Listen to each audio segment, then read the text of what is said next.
My name is Rachel O'Kello and I'm a UK-based solicitor specialising in immigration, nationality and deportation law. And I'm coming to you with the YouTube videos that I do, a series of videos just to give general information on UK immigration based around the cases that I deal with. So today I wanted to talk about something that's very close to my heart actually, which is the Windrush scandal. And many people will know what that is, but for those who are not too familiar, the Windrush scandal involves people from the Commonwealth and particularly the Caribbean who arrived in the United Kingdom in the 50s, 60s and 70s, and specifically somebody from the Commonwealth who was in the UK before the 1st of January 1973.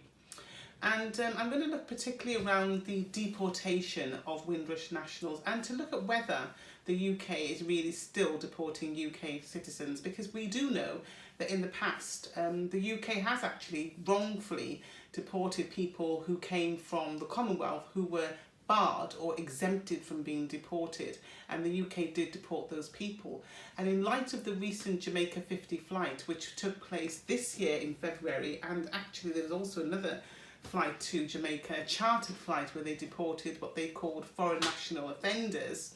In light of that, I wanted to really explore more about this Windrush issue and whether the UK would be deporting or is deporting Windrush citizens. We actually had 2 people on that flight this year and actually 2 people on the chartered flight last year.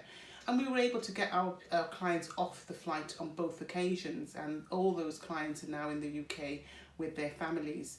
We didn't use the Windrush, although there was a lot of talk about the UK deporting Windrush on these flights. We used human rights arguments. And specifically, I sit on the Windrush Compensation Advisory Panel, so I wanted to be very clear with the Home Office directors as to whether or not they were actually deporting Windrush citizens either knowingly or recklessly, to be fair. And we look at particularly the ages of the people on those flights, and that's why you see that the Home Office are quite resilient in saying that there's no way are they deporting foreign national offenders on any of these flights. So Windrush now, because there's always been that facility for people from the Commonwealth who are benefiting from being in the UK before the 1st of January 1973. But Windrush now, the modern term, has been expanded by the Home Office. So anybody who arrived in the United Kingdom with any of those statuses, with indefinite leave to remain as a British citizen or with the right of abode, who arrived before the 31st of December 1988 from any country in the world, so it's not just the Commonwealth, can come under the Windrush scheme and regularise their status or get their papers, because they're actually already regularised, but just get the papers to evidence their immigration status. And if they have suffered a loss, then they can go under the Windrush compensation scheme and they can be compensated for any loss that they've suffered, including people who've been deported for criminal behaviour.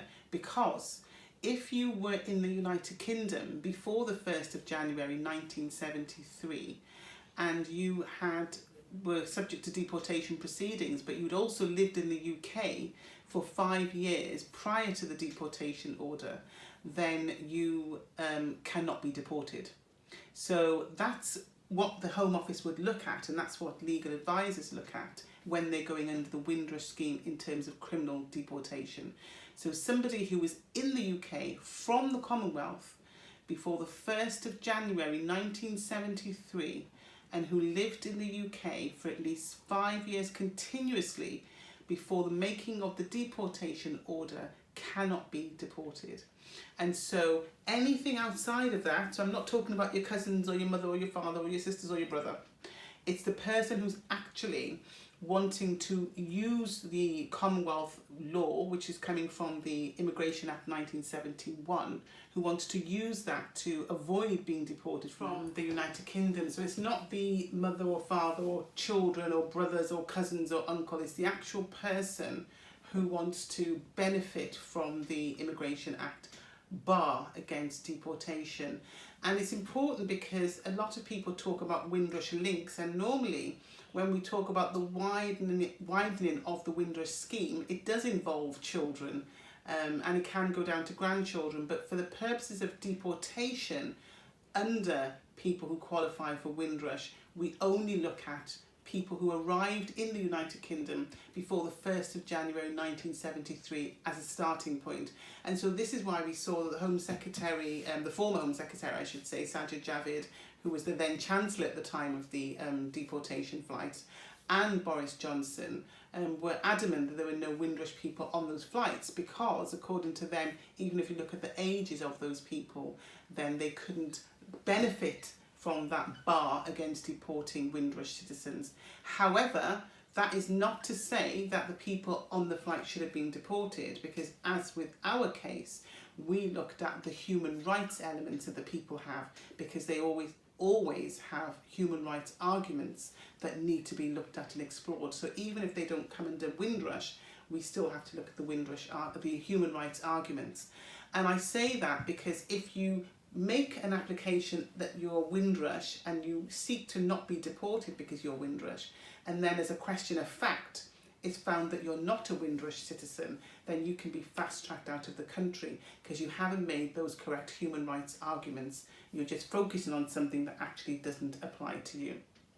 And it's really important that we understand who is Windrush and who can benefit from not being deported under the Windrush scheme, because a lot of people, such as myself, have spent a lot of time travelling around the country actually, trying to ensure that people who are Windrush come forward, regularise their papers, or get their papers, the evidence that they were already actually regularised in the UK, but get their documentation in order and get the compensation they're entitled to. So I, for one, certainly don't want people who are Windrush to be thinking that if they come forward that they will be deported, that they risk being put on a chartered flight, because I genuinely don't believe that to be the case. Once you're able to prove that you arrived in the United Kingdom before the 1st of January 1973 as a starting point, and you have lived in the UK for at least 5 years before the making of the deportation order, then you will be barred against being deported. And this video really was to deal with the issue of deportation, which is essentially criminal matters, criminal deportation. And I'm not talking about removal, because if we're talking about removals for people who haven't committed criminal offences, then we go back to the 1988, 31st of December 1988 boundary. So really we're looking at Windrush and deportation and people who arrived in the UK before the 1st of January 1973. Outside of that, and you won't be able to benefit or be saying that I'm a Windrush child or a Windrush links person if you're looking to avoid deportation. So I hope that information was helpful, and do look out for other videos. Subscribe to the channel, particularly if you're interested in UK immigration. Share this video because the information on there is accurate and crucial for people who want to understand particularly more about Windrush and people being deported from the United Kingdom. So share far and wide, subscribe to the channel. Any questions, or if you'd like to book your free consultation, then go to our website at clarityvisas.co.uk, and we've got all these social media platforms here that we can link up on. Okay, so have a good evening. Thank you for listening. Rachel Okello, UK-based solicitor, specialising in immigration, nationality and deportation law. Thank you. Bye-bye.